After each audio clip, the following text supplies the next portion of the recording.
Hello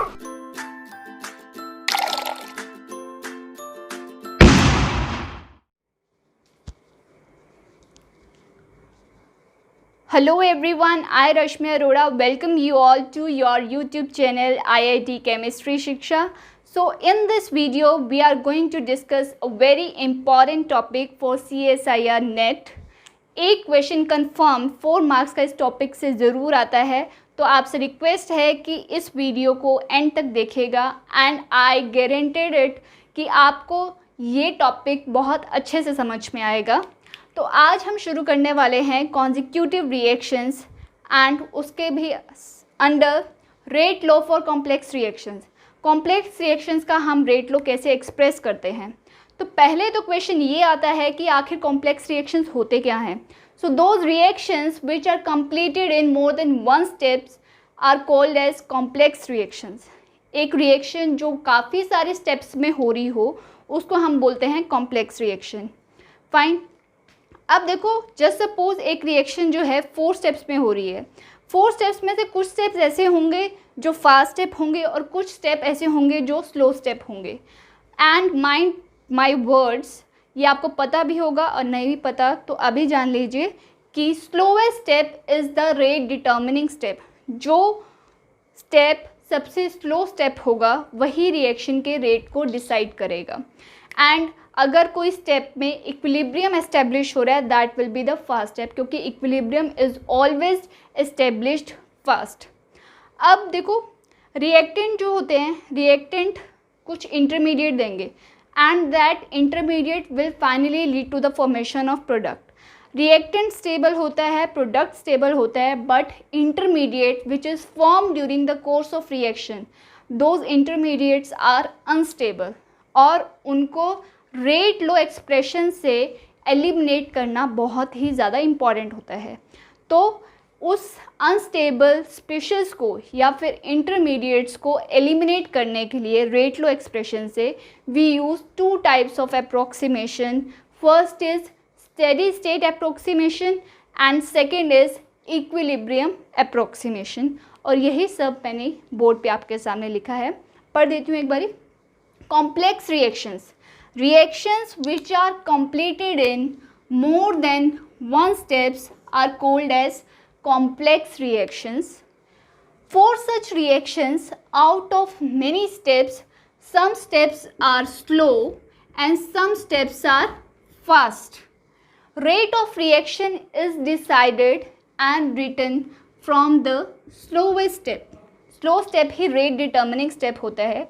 Rate law expression should be represented in terms of stable species. Rate law expression में हमेशा stable species आनी चाहिए और अगर उसमें unstable species लिखी हुई है तो उसको eliminate करना ज़रूरी है। And it must be independent from the unstable species. In order to eliminate the unstable species from the rate law expression, we use 2 approximations. First is steady state approximation and second is equilibrium approximation.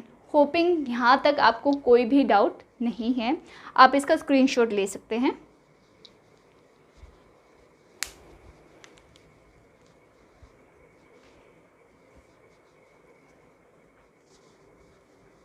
So now we will discuss in detail about equilibrium approximation and steady state approximation. तो हमने देख लिया है अच्छे से कि जो complex reaction है वो एक से ज़्यादा स्टेप्स में होती है।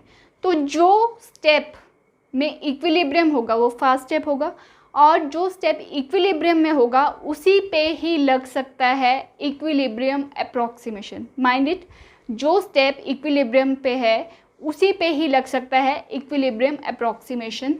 This approximation is applied only for the reversible fast step. Find by using the formula of equilibrium constant, by using the formula of equilibrium constant। और equilibrium constant का formula क्या होता है? concentration of product by concentration of reactant, यही होता है ना। या फिर हम सिंपली ये लिख सकते हैं concentration of right hand side by concentration of left hand side, जो भी स्टेप इक्विलिब्रियम में है। Fine. Now coming to steady state approximation, जिसको हम लिख देते हैं SSA. So this approximation is applied only for the unstable species. मैंने क्या बताया था कि जो कॉम्प्लेक्स रिएक्शन है वो एक से ज़्यादा स्टेप में होती है और उस रिएक्शन में जो है इंटरमीडिएट्स बनते हैं और इंटरमीडिएट्स जो हैं वो अनस्टेबल होते हैं.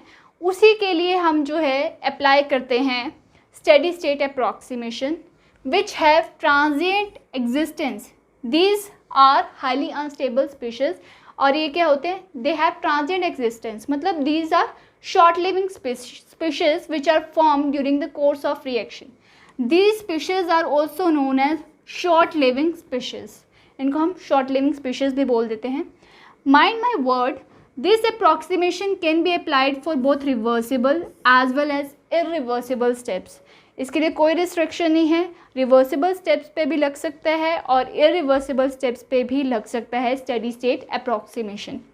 उसके बाद this approximation is applied by assuming that, इसमें हम क्या एज्यूम करते हैं? That the short living species concentration remains constant throughout the whole experiment. कि जो शॉर्ट लिविंग स्पीशीज़ हैं या अनस्टेबल स्पीशीज़ हैं उनकी जो कॉन्सेंट्रेशन है वो throughout the experiment same रहती है. And now we will write the steady state approximation in mathematical form. Fine.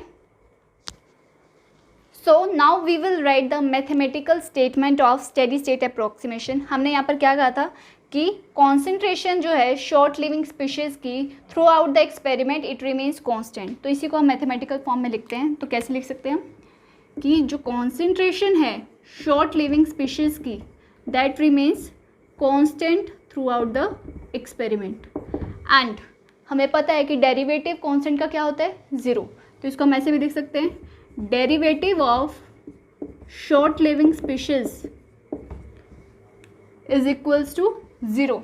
या फिर हम ऐसे भी लिख सकते हैं, net rate of reaction of short living species is equals to 0. Net rate of reaction of short living species is 0. या फिर हम ये भी कह सकते हैं rate of formation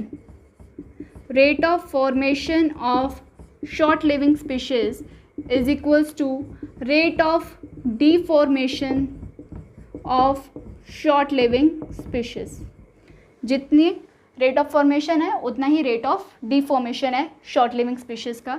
या फिर हम ये भी लिख सकते हैं rate of formation of short living species, इसको इधर ले आए, minus rate of deformation of short living species is equals to 0.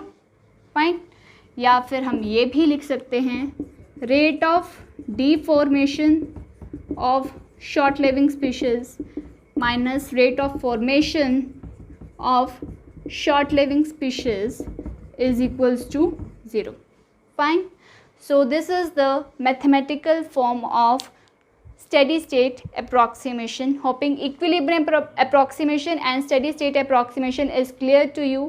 Now we will discuss questions on steady state approximation and equilibrium approximation. Fine. Questions पे proceed करने से पहले मैं आपको एक इम्पॉर्टेंट शॉर्टकट बता देती हूँ जो आपको बहुत हेल्प करेगा क्वेश्चन को सॉल्व करने में. कि आपको ये डिसाइड करना है कि गिवन क्वेश्चन में स्टेडी स्टेट अप्रॉक्सीमेशन लगेगा या फिर इक्विलिब्रियम अप्रॉक्सीमेशन लगेगा. वो आप कैसे डिसाइड करेंगे? तो सबसे पहले तो आपका काम ये है कि आपको तो ये चेक करना है कि whether the given reaction is a complex reaction और नोट. अगर वो रिएक्शन एक से ज़्यादा स्टेप में हो रही है तो डेफिनेटली वो क्या है? कॉम्प्लेक्स रिएक्शन है.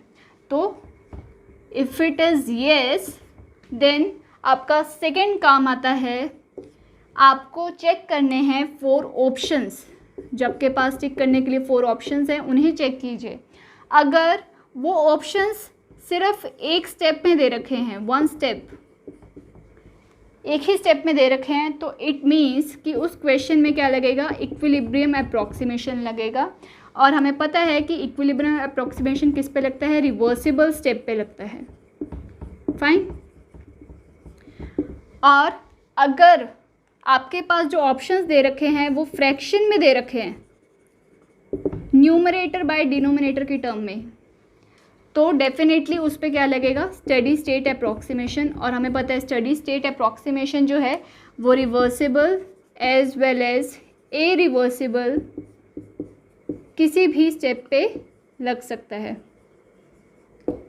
Fine, hoping now it is very clear to you.